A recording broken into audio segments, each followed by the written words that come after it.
Okay, I think we can go ahead and get started. To start us off, we're going to have Mayor Weiss do a welcome. Uh, Thanks, Anna. Well, welcome everyone, and thank you for joining us this evening for our second public meeting regarding the Lower Lake Multipurpose Trail project. The primary purpose of today's meeting will be to provide an opportunity to see some preliminary trail designs developed by our project team and to get comments and feedback from you. I think, as we all know, the Lower Lake Trail will create a safe and accessible both access for transportation and recreation option for pedestrians and cyclists on the north side of South Park Boulevard, and will also fill a gap that we have in our trail network here in the city. So again, I thank you for joining us. Um, the Shaker Lakes are a popular recreation destination for our residents as well as visitors to the city. And so we value your feedback and input into this very important project.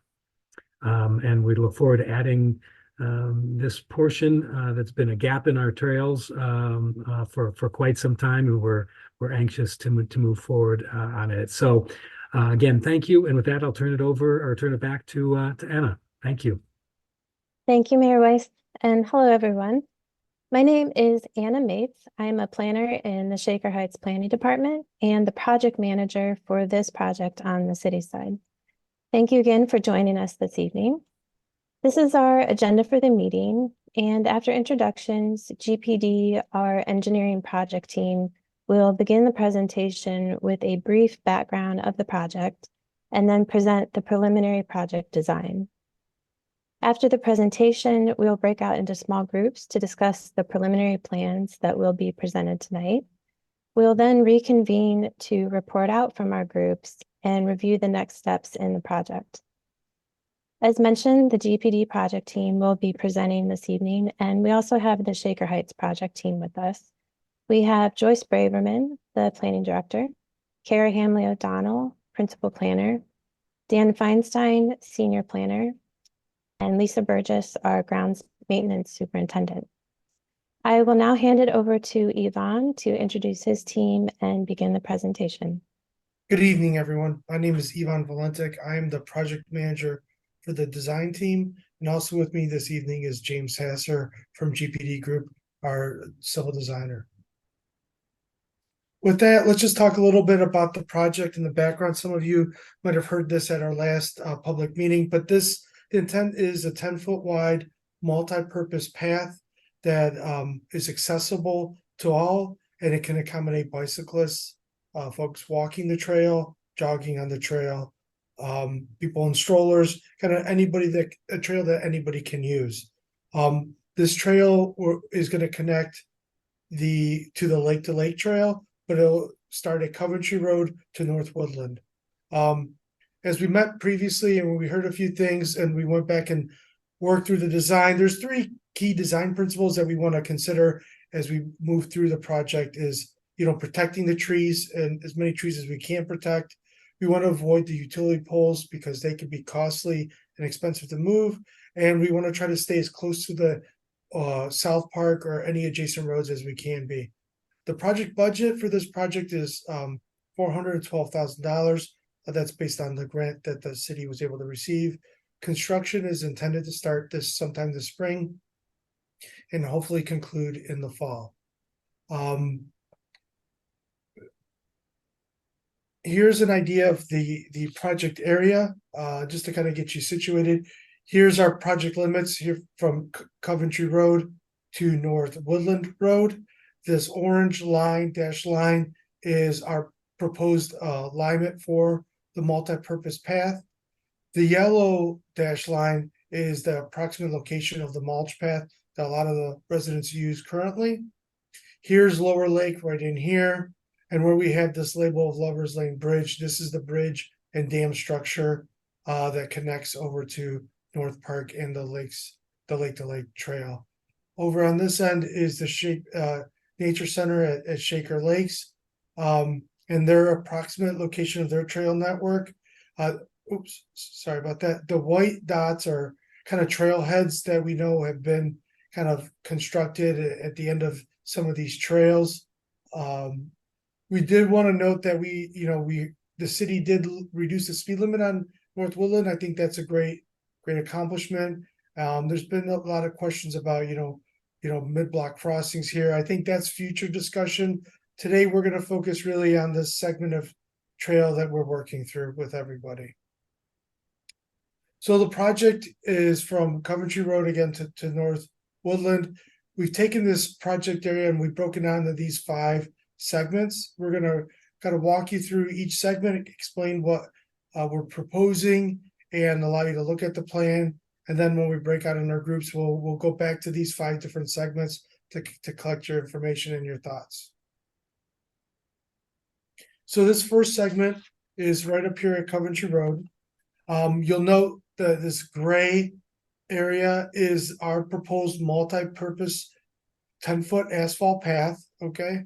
The trail starts here at Coventry Road, knowing that there is not a trail going further. This is the terminus for the trail. So anybody on their bike that comes, down South Park or from Coventry would have to, either cross the road or get on the sidewalk before they get on their bike to bike the trail. The first thing I want to point out is this area right here where we have a picture number 1. There's a large group of existing trees, mature trees in this area. Our approach is to try to protect all of these trees and save them. So what we are proposing is that the trail will kind of come through this opening and meet Coventry Road and the sidewalk at Coventry Road. No, we don't anticipate impacting any of the trees in this zone. And as you continue to move this way down South Park Boulevard, one thing we want to note that most people are familiar with is this concrete steps that are in this area, stone steps that are historic potentially in this area. We're looking to keep those steps in place. We're going to minimize our impact to them. The trail alignment does clip part of it. We're going to look at what we can do to maybe reduce that even more. Is there an opportunity to maybe put some planting, where the steps meet the asphalt trail, kind of celebrate that location a little bit more, but still leave them in place. People can be able to use them and kind of walk down the steps going forward in the future. There's a few trees in this section that we are removing. There's 2 here and 1 here. These are smaller ornamental trees. They're not in great condition. They're hawthorn trees. Here's an example of one of them, which is this tree right here. These are the only 3 trees in this area that we plan on removing. The green circles you see, these are the Shaker Lakes Garden Club trees that were planted. All of the Shaker Lakes Garden Club trees will remain in place. We will not impact any of them, and our approach is to protect them, the ones near the trail during construction. So when we get to this area, again, this is a lot of use and activity here. Vehicular parking, bicyclists coming through this area, walkers coming through this area. We sketched a couple different ideas, kind of worked through some of the options with the city. We wanted to focus on pedestrian safety, separating vehicles and pedestrians, trying to minimize the improvements in this area, knowing that there's a project that's coming through here in the future with the Lower Lake project.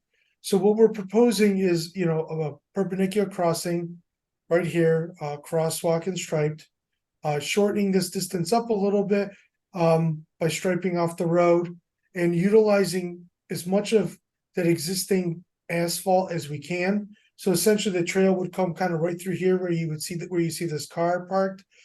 We might come out a little bit further just because we want to leave enough space to still provide some parking as shown here. These would be striped off parking spaces on the existing asphalt and also allow for a drive aisle here for people to look for parking. So as you pull in, you can look for parking and park. If there's no parking, we're proposing to kind of create a little bit of a hammerhead right here that allow you to back out, turn around, and leave and exit the parking area. So we have reduced parking in this area. but we believe we've made it safer for both pedestrians and vehicles to coexist together. And one of the things we heard was to try not to increase the amount of asphalt in this area. And that's our goal here, is to try to utilize as much of the asphalt area as we can with the trail, the proposed trail.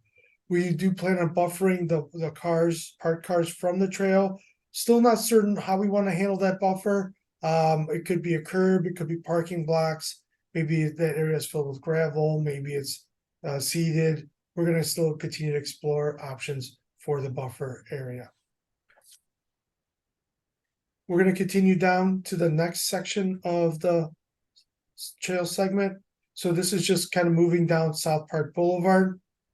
You'll see here for the first time these orange circles. Those orange circles are the trees that the city planted as part of the ODNR grant. Again, knowing that there's trees that are going to be removed, not just part of this project, but just because they're diseased, they're dying, and they're falling. So, you know, the city did obtain a grant a little while back and did plant a significant amount of ODNR trees within the project area and around Lower Lake. So we just wanted to note those are here. We plan on, again, keeping all of the ODNR trees and protecting them in this area. Again, we go back to our design principles, trying to keep this trail close to the road as we can. Here, we're hugging the road, we're within a few feet of the road, but we do then have to kind of come out this way back into the lawn area again, and then back down closer to the road. So when we do come through this area, what's driving that is the utility pole here. We couldn't squeeze between the road and the utility pole. And these three trees are shown here in image 2. We plan on removing these three trees. Again, they're in poor health. They don't have much growth on them. So, and then a lot of trees have already been planted to replace these trees in the future. The other thing to note in this area is a very large 56-inch oak tree. This is a critical tree to the park, to the community. We want to protect and not impact this tree. So we're going to take the trail again before we get to that tree and slide it up next to the road as close as we can and hug the roadway. And what happens when we do that to protect the tree, which is right over here, is that there's an existing bioretention area along the road. Many of you probably seen that. Our understanding is it's not functioning correctly right now. It's been it needs additional maintenance and care and improvement. So we're going to bring the trail right through that bioretention cell, and our plan is to replace that in kind somewhere else in the project, and I'll show you where that's going to be here in a second. So that we were just right up there. Here's your your bioretention cell. Again, as we continue down, we're going to stay as close to the road as we can, protecting this tree here, but also trying to avoid the ODNR trees that have been planted. And where you see that number 2 is this open area right in here. This is where we are proposing to replace that bioretention cell. So we're going to take this bioretention area that was constructed previously, hasn't been functioning well, and reconstructing it in this area and kind of be very similar in size. This is a good location for it. There's existing infrastructure and a catch basin right here where my hand is that we could reuse. So we do move the trail slightly away from the road to accommodate the bioretention cell, the catch basin, and also, again, here's a utility pole. As we come around, we can protect and save all these trees and push this trail right through here.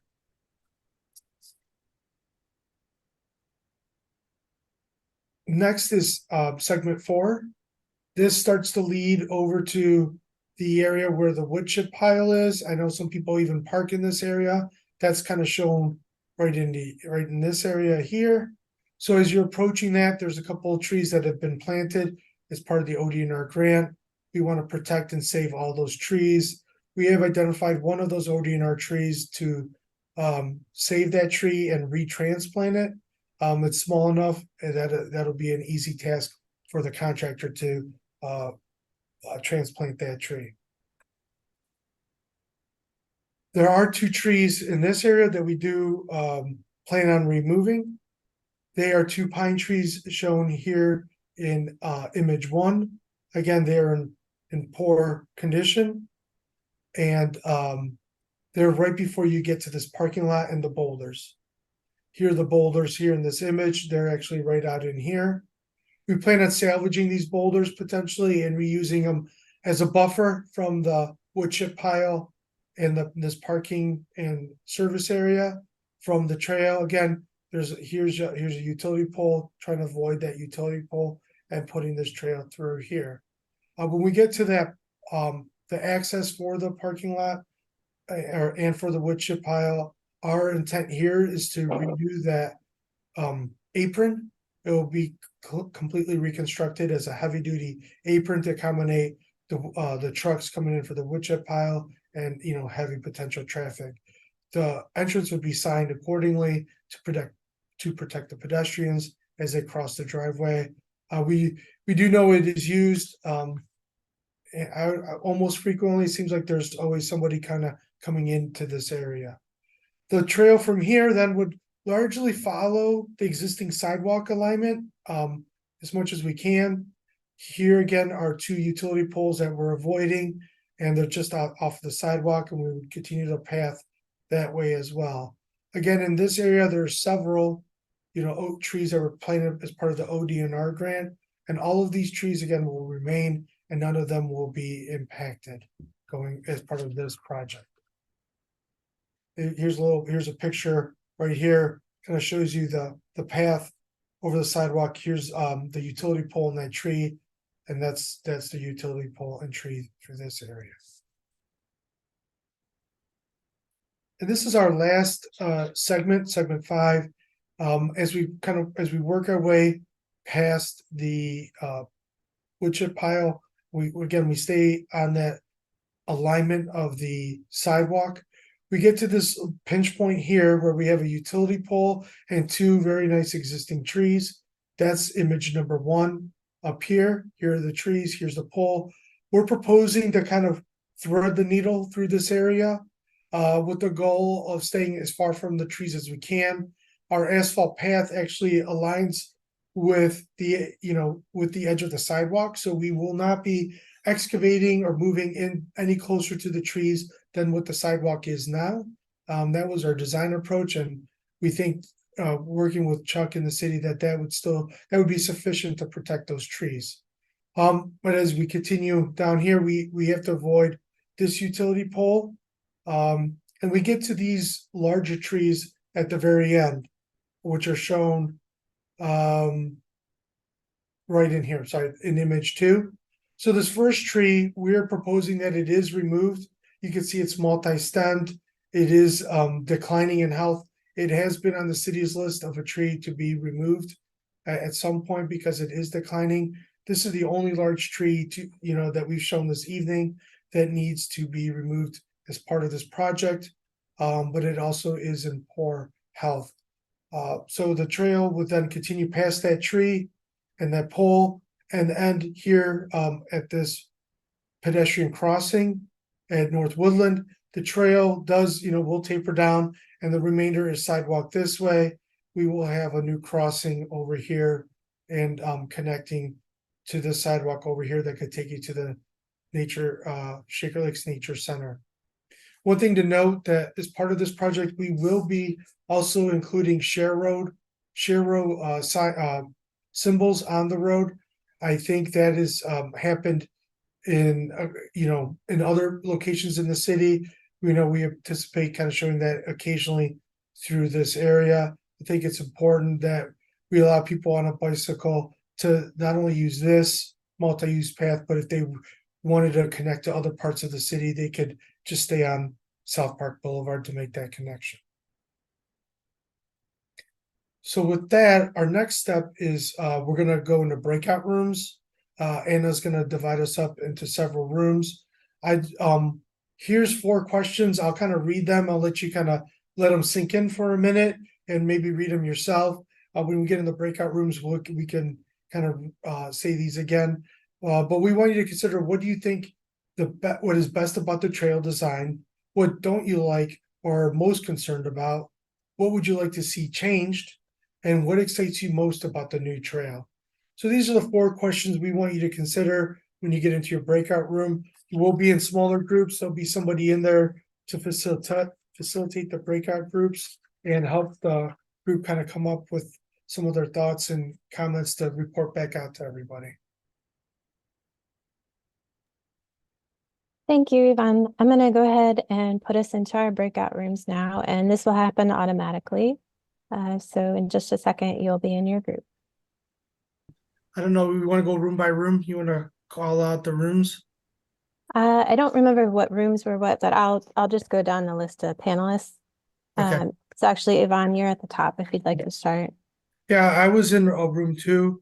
3 of our takeaways from our room was everyone seemed to like the idea of redoing the bioretention area and moving it to a better location, getting more sun to it, but making sure we plant it with native plants.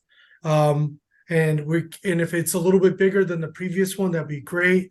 You know, if it could collect more drainage, they would prefer that. But it's important from the group is that it gets maintained, you know, creating a maintenance plan and passing that over to Public Works so it can be maintained properly. The other takeaway was, you know, they did understand that the trail needs to be 10 foot wide, but if it could be not as wide, that's obviously their preference, but keeping it a trail accessible, but also that it can be tricky when you have a lot of bicyclists and pedestrians on there at the same time. Could be a little unnerving for people. And the last thing is drainage along the path, you know, make sure that we're draining things properly and getting them to where they need to go and making sure we're not impounding any water against any existing trees or in open areas to avoid that. And the last thing, back to the plantings, is that, you know, will more trees get planted or replace the trees that we're taking out as part of the project? What I told that group, and just make sure all the groups here, is that, you know, we're going to relook at the budget once we kind of get the plan settled. We're going to plant trees. We're going to see how many we could get planted within this budget for this project. That's all I have for our group. Okay, thank you. Next is Joyce. Okay, so group 1 was Anna and I, and these were the key takeaways. One was a comment that everyone agreed on, that the design team heard what the residents said on that cold, rainy day where we had our first walkthrough, and that they wanted it, if there was going to be a path, that they wanted it right next to South Park, and they appreciated that it's very close to the road. There was a concern about tree roots, and for the trees that are being retained, what will the impact be on the roots of the asphalt path and cutting the roots? We talked a little bit about if there's an environmentally sensitive way to do that. There was also talk about keeping the tree stumps. If we take a tree down, could we keep the tree stumps so wildlife could use it? And finally, a little bit about the road markings with the sharrows. Apparently, there's not a center line down South Park. So that was the suggestion, that we mark the road better. And that was what our group did.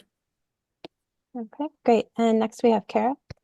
Hi, I was in group 4, and the general consensus was that people were really supportive of the project itself, and excited about it. But there was ours was a lot of discussion of some of the details, some of which were already reported by people talking about the drainage. And then also considering strategic poles to utility poles that carry light service, to relocate those if possible to make for a better trail. We talked a little bit about the logistics and some of the problems with doing that from a timing standpoint. And then someone also suggested that we stake out the trail so people can kind of feel what 10 feet is like, you know, where exactly it might be, so they can get a sense of where it is on the path. But we also talked about how the Lake to Lakes Trail is 10 feet wide. So that kind of can give you a sense of that distance. And someone else did also talk about the concern about protecting the trees during construction, as well as, you know, we talk about the path, but also there's, you know, areas on either side that get under heavy equipment. And so what we can do to protect the trees to mitigate any damage to the trees' roots during construction, as well as after. And then the last was just a little detail from people who are familiar with the area where the wood chips are. is that there's a lot, they were asking, as sort of a future project or consideration, is whether there's a lot of old asphalt that's underneath where the wood chip pile is.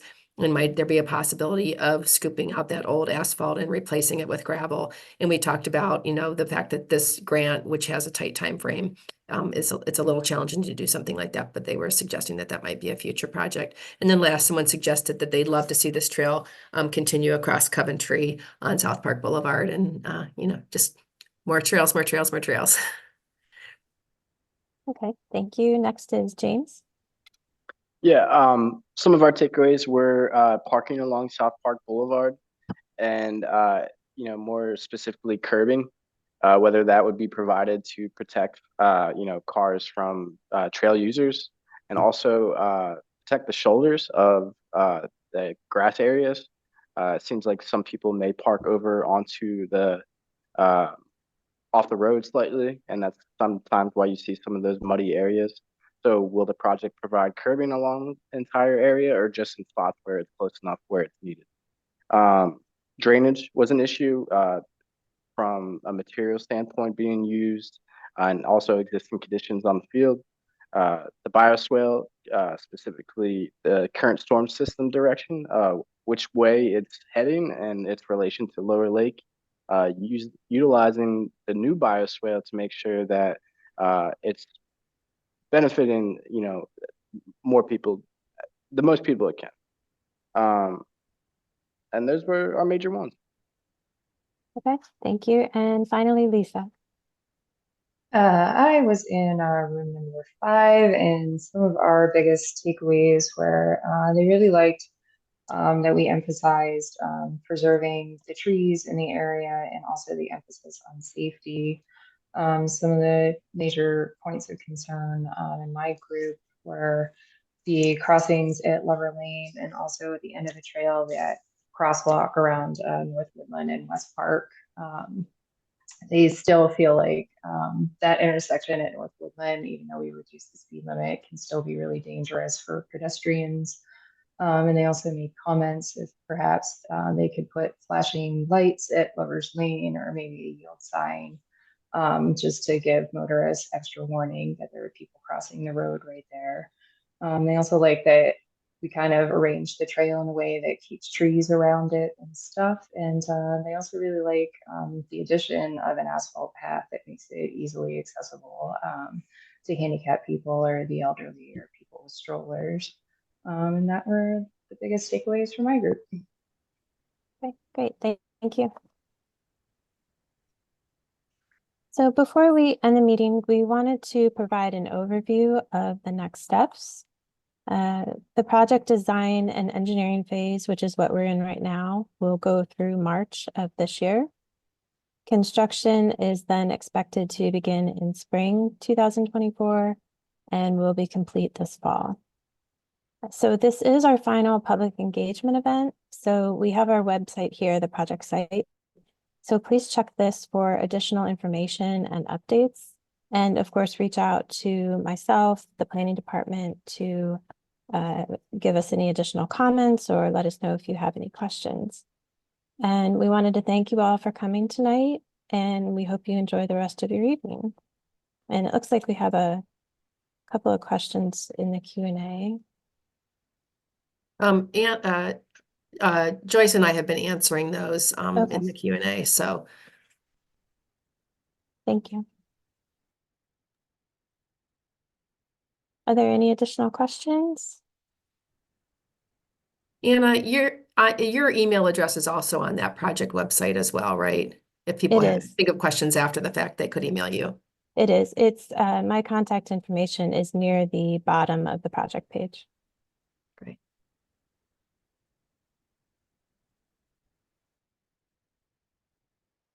Okay. Well, thank you again, everyone, for joining us. And like we said, we hope you enjoy the rest of your evening.